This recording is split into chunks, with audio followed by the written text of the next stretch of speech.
C'est une mesure sans précédent. Une vaste partie du nord de l'Italie a été placée en quarantaine dans des villes comme Milan, Venise ou Plaisance.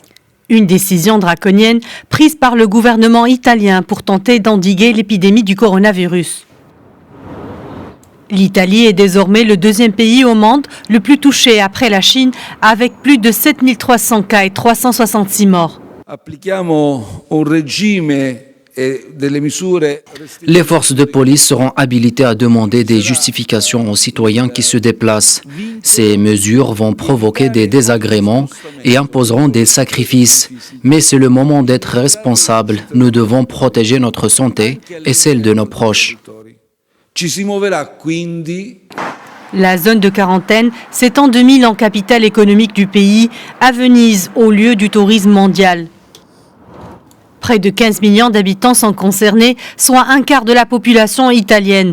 Leurs déplacements seront strictement limités jusqu'au 3 avril.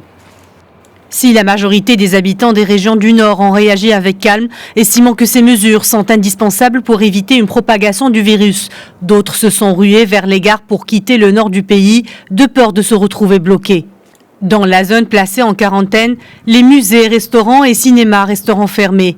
Les manifestations culturelles, sportives ou religieuses sont interdites.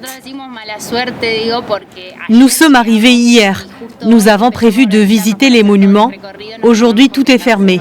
Nous allons devoir revisiter une seconde fois l'Italie. Pas moins de 14 provinces sont mises en quarantaine. Le reste du pays pâtit de cette décision exceptionnelle. De nombreuses villes sont à l'arrêt. Les autres structures accueillant du public, tout comme les écoles et universités du pays, resteront fermées jusqu'au 15 mars. Face à cette crise sanitaire, la Royal Air Maroc a décidé de suspendre temporairement ses vols à destination de Milan et de Venise suite à la décision des autorités italiennes de mettre en quarantaine ces deux villes. Cette suspension est entrée en vigueur hier et les vols devraient reprendre au début du mois d'avril prochain.